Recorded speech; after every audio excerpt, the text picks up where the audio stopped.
¿cómo capturamos la realidad? Pensemos en esto por un segundo.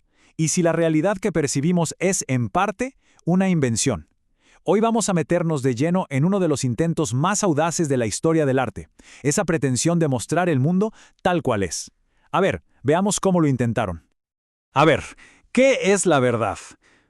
Esta pregunta no es para nada nueva, ¿eh? Hace más de 2000 años, un prefecto romano, Poncio Pilato, se la hizo a un prisionero y la pregunta quedó ahí, flotando en el aire, sin respuesta.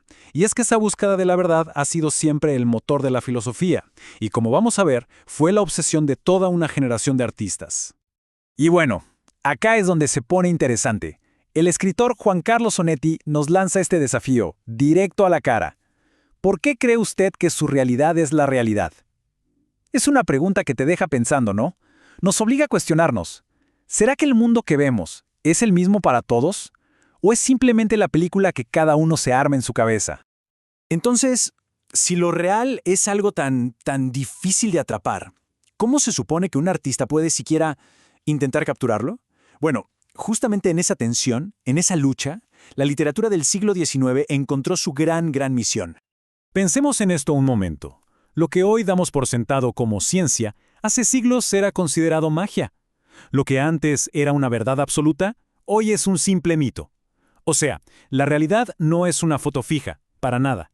Es más bien como un enorme tapiz que se va tejiendo y destejiendo todo el tiempo con los hilos de la cultura, de lo que sabemos, y hasta del idioma que usamos para describir las cosas. Bien, nos ubicamos a mediados del siglo XIX.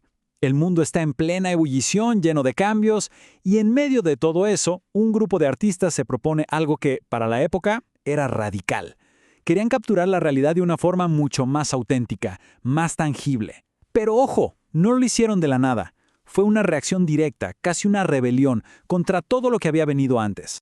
El realismo, claro, no apareció de un día para el otro. Fue como un puente entre dos mundos. Por un lado, el romanticismo, que estaba obsesionado con la emoción y el yo. Y por el otro, el modernismo, que después volvería a mirar hacia el mundo interior.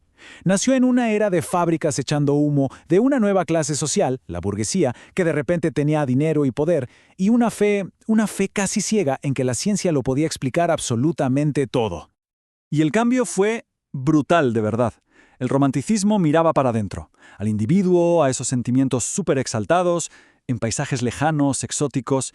¿Y qué hizo el realismo? Giró la cámara 180 grados. ¡Pum! Miró hacia afuera, a la calle sucia, a la fábrica con su ruido infernal, al salón de la nueva burguesía. La literatura de repente dejó de ser un escape para convertirse en un espejo, y a veces, la verdad, en una especie de autopsia social.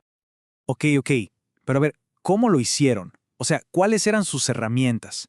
¿Qué trucos usaron estos escritores para meter la vida de todos los días, con todo su caos y su desorden, adentro de las páginas de un libro?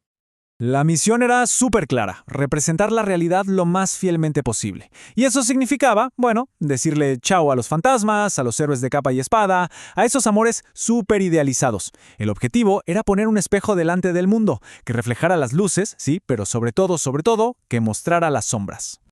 Para eso, se inspiraron en la filosofía que estaba de moda, el positivismo. La idea era bastante simple en realidad.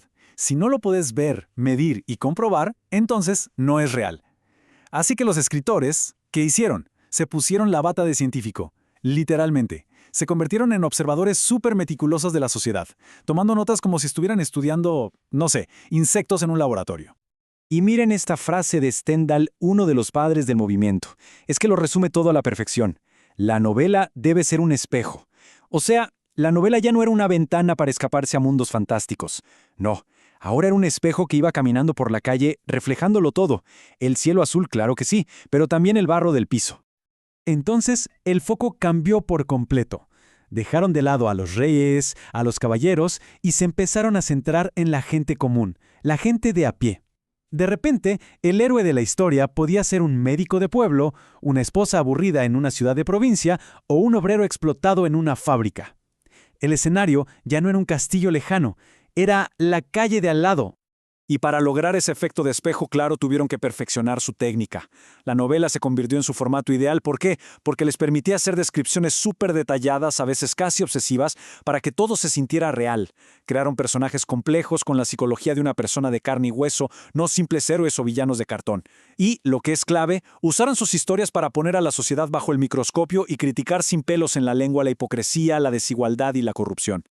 Ahora veamos cómo esta nueva manera de contar historias se esparció como pólvora por toda Europa, de la mano de algunos de sus escritores más grosos. Todo empezó en Francia. Esa fue la cuna.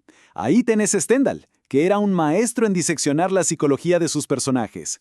Después, Balzac, que con su proyecto monumental, La Comedia Humana, se propuso la locura de retratar a toda la sociedad francesa.